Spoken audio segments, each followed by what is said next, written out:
Hello guys, welcome back to my channel. तो अपनी idioms and phrases की series में आज हम देखने जा रहे हैं एपिसोड नंबर 3।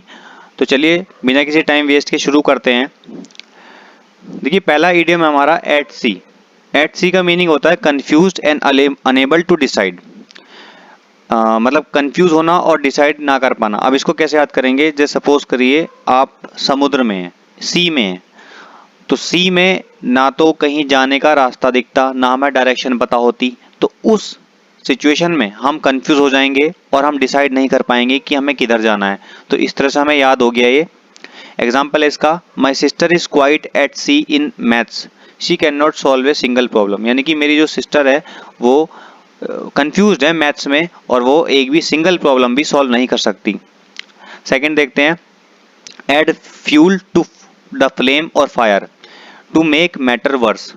ये तो बहुत सिंपल मीनिंग है, आपने हिंदी में पढ़ा होगा, एक आग में घी डालना, ये वही है। आप फ्यूल ऐड कर रहे हो, आप फ्यूल ऐड कर रहे हो किस में? फायर में।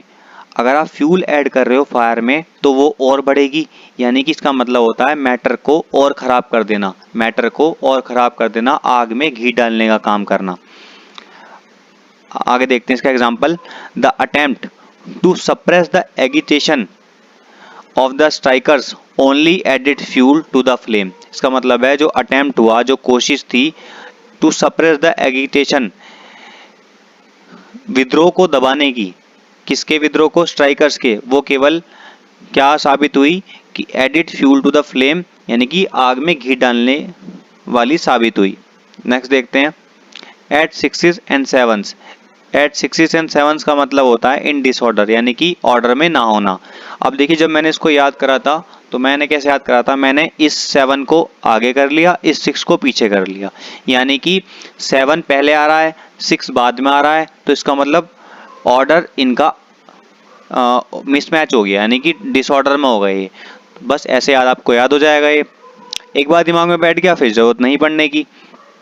देखते हैं इसका example, there was a robbery in our neighbourhood last night and when I entered the house to inquire everything was at sixes and sevens. There was a robbery in our neighbourhood, हमारे जो पड़ोस में robbery हो चुकी है last night. और जब मैं एंटर करा उनके घर में पूछताछ के लिए, जब मैंने एंट्री करी उनके घर में पूछताछ के लिए, तो सभी चीज़ें क्या थी? तितर बितर थी, यानी कि ऑर्डर में नहीं थी, यानी कि डिसऑर्डर में थी। नेक्स्ट देखते हैं, एज्यूम एयर्स। एज्यूम एयर्स का मतलब होता है टू प्रिटेंड सुपियोरिटी, यानी कि अपने आप को बड़ा दिखाना, अपने आप को बड़ा दिखाना। अब देखिए, अगर किसी को ये मीनिंग पता है ना, AIRS का, एयर्स, इस एयर्स का मीनिंग ही हमारा क्या होता है? प्राउडी, प्राउडी बिहेवियर, यानी कि घमंडी व्यवहार, यानी कि अपने आप को सुपीरियर दिखाना। तो इस एक वर्ड से हमें इस पूरे इडियम का मीनिंग पता लग जाएगा। एग्जाम्पल है इसका, the rich are in the habit of assuming airs in the presence of their poor relations. जो रिच होते हैं, जो अमीर लोग हैं, उनकी आदत होती है अपना आप को बड़ा दिखाना। किसके प्रेजेंस में? जो उनके उनसे कम है, यानी कि उनसे कम पैसे वाले रिलेशंस हैं, उनकी आदत हो जाती है अपने आप को बड़ा दिखाने की। नेक्स्ट देखते हैं गाइस, आर्गस आइड। आर्गस आइड का मतलब होता है केयरफुल या ऑब्जर्वेंट। अब अगर किसी को आर्गस का मीनिंग पता है तो उसको इस इडियम का मीनिंग एकदम याद हो जाएगा। आर्गस का मीनिंग होता है ए जिएंट मॉन्स्टर विद 100 आइज, यानी कि एक ऐसा मॉन्स्टर जिसकी 100 आंखें हैं। अब अगर आप मुझे बताइए, किसी की अगर 100 आंखें होंगी तो वो बहुत ज़्यादा केयरफुल होगा, बहुत ज़्यादा सतर्क होगा। तो बस इससे मीनिंग याद हो जाता है कि आर्गस का मीनिंग क्या है। आर्गस का मीनिंग ये है, और इससे हमें पता लग गया कि इसकी 100 आंखें हैं, 100 आंखें हैं तो ये ज़्यादा केयरफुल होगा। एग्जाम्पल है इसका, as a politician he is Argus eyed and never overlooks even a small matter. क्योंकि वो पॉलिटिशियन है तो वो आर्गस आइड है और किसी भी चीज़ को वो नज़रअंदाज नहीं करता, चाहे वो स्मॉल मैटर क्यों ना हो, नज़रअंदाज नहीं करता। नेक्स्ट देखते हैं, at a stone's throw. At a stone's throw का मतलब होता है वेरी क्लोज, यानी कि बहुत नज़दीक। अब मैं कैसे याद करने के लिए कहूँगा इसको आपको, देखिए सपोज करिए मैंने स्टोन को थ्रो करा, मैंने स्टोन को थ्रो करा किसी पर और वो उसे लगते लगते बहुत नज़दीक से बचा, वो उसे लगते लगते बहुत नज़दीक से बचा, तो इसका मीनिंग हो गया वेरी क्लोज।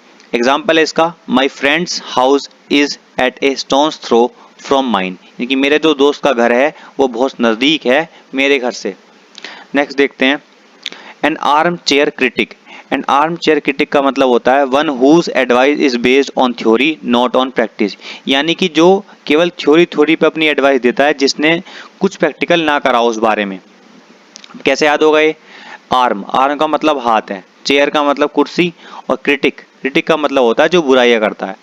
अब कोई ऐसा बंदा है जो अपने हाथ फैलाकर चेयर पर बैठकर बुराई कर रहा है, हाथ फैलाकर चेयर पे बैठकर बुराई कर रहा है, यानी कि उसको उस चीज़ की नॉलेज नहीं है, वो केवल थ्योरी बता रहा है, उसे उस चीज़ का प्रैक्टिकल उसने नहीं करा है। एग्जाम्पल है इसका, he is such an armchair critic, no experience but plenty of advice. वो जो है सच में एक आर्म चेयर क्रिटिक है, जिसको कोई एक्सपीरियंस नहीं है, बस बहुत सारी एडवाइस दिए जा रहा है और उसे कोई एक्सपीरियंस नहीं है। नेक्स्ट देखते हैं, alarms and excursions. Alarms and excursion का मतलब होता है कंफ्यूज एक्टिविटी एंड अप्रोवर। इसका मतलब हंगामा या दंगा, इस तरह के जो वर्ड हैं वो इसमें यूज होते हैं, कंफ्यूज एक्टिविटी एंड अप्रोवर। अब कैसे याद कर सकते हैं, देखिए अलार्म्स का मतलब ये होता है कि अप्रोवर एक्टिविटी, कंफ्यूज एक्टिविटी, जिसको इन दो वर्ड का मीनिंग पता है, और एक्सकर्शन का मीनिंग भी यही होता है, कंफ्यूज एक्टिविटी या अप्रोवर। तो इन दोनों वर्ड के मीनिंग पता होंगे तो ये वर्ड बड़े प्यार से याद हो जाएगा आपको, इडियम। इसका एग्जाम्पल है, the alarms and excursion woke me from A sound. जो अलार्म्स और एक्सकर्शन थे, यानी कि जो कंफ्यूज एक्टिविटी थी, उसने मुझे जगा दिया। नेक्स्ट है हमारा अल्फ़ाबेट सूप। अल्फ़ाबेट सूप का मतलब होता है एक कंफ्यूज मिक्सचर ऑफ थिंग्स, यानी कि थिंग्स का कंफ्यूजिंग मिक्सचर जो होता है उसको बोलते हैं अल्फ़ाबेट सूप। अब कितना आसान है, अब अगर अल्फ़ाबेट का आप सूप बनाओगे, अल्फ़ाबेट का सूप बनाओगे तो कैसा बनेगा, वो कंफ्यूजिंग हो जाएगा, ए से लेकर जेड तक सारे अल्फ़ाबेट जो है मिक्स हो जाएंगे और कुछ समझ में नहीं आएगा। तो एग्जाम्पल है इसका, don't be intimidated by this alphabet soup of chemical names, यानी कि आप परेशान मत हो, आप इंटिमिडेट मत हो किस चीज़ से, जो एक मिक्सचर है केमिकल नेम्स का जो कंफ्यूजिंग मिक्सचर है उस चीज़ से। नेक्स्ट है हमारा अल्टर ईगो। अल्टर ईगो का मतलब होता है बोसोम फ्रेंड या बेस्ट फ्रेंड, यानी कि जो घनिष्ठ मित्र है, जो कि हमारा बेस्ट फ्रेंड है। तो कैसे याद करेंगे इसको, अगर आपको ये पता है मीनिंग अल्टर, ALTER, इसका मतलब होता है चेंज। ईगो का मतलब आपको पता ही है, ईगो मतलब प्राउडी बिहेवियर, घमंड।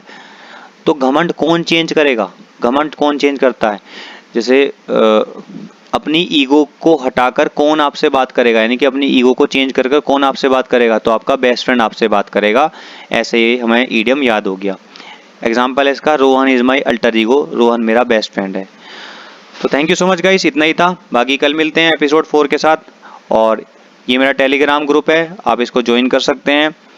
इसमें मैं डेली एक एसपी बख्शी सीरीज चल रही है हमारी, उसको आप देख सकते हैं और फ़ायदा उठा सकते हैं। Thank you so much.